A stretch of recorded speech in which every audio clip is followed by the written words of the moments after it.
సినీ audience అందరూ cinema మీద ప్రేమతో, సినిమా మీద ఉన్న ప్యాషన్తో వేలకు వేలు పెట్టి టికెట్స్ కొంటూ 3 గంటలు మూవీని ఎంజాయ్ చేయాలని అనుకుంటారు. మూవీ బాగుంటే పెట్టిన మనీ అంతా మర్చిపోయి హ్యాపీగా తిరిగి ఇంటికి వెళ్తారు.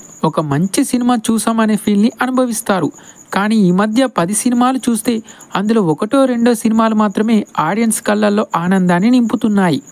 మిగతా మూవీస్ అన్నీ ఆడియన్స్ని బాధకి గురి చేస్తున్నాయి. మ్యాటర్ ఏంటంటే ఎంతో హైప్ ఉన్న సినిమాలకి టికెట్ రేట్ ఎంతైనా సరే అనుకొని మూవీ చూస్తే సరైన సాటిస్ఫాక్షన్ ఇవ్వలేకపోతున్నారు మన హీరోలు. రీసెంట్గా రిలీజ్ అయిన వార్ 2 కూలీ మూవీల విషయంలో కూడా ఇదే జరిగింది. రిలీజ్కి ముందు ఈ 2 సినిమాల మీద ఓ రేంజ్లో హైప్ ఉంది. వార్ 2 ప్రీ రిలీజ్ ఈవెంట్లో ఎన్టీఆర్ అన్న ఈ మూవీ మీరు కాలరెత్తుకునే విధంగా ఉంటుందని ఎన్నో మాటలు చెప్పాడు.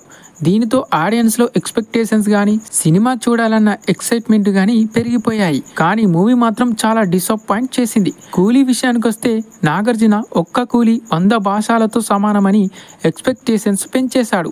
కానీ తీరా చూస్తే మూవీ మాత్రం భాష కాదు కదా, అందులో ఉండే ఒక్క డైలాగ్తో కూడా సమానం కాలేదు. ఇలా హీరోలు ఇచ్చిన బిల్డప్ చూసి పాపం అభిమానులు ఎర్రి పుష్పాలవుతున్నారు.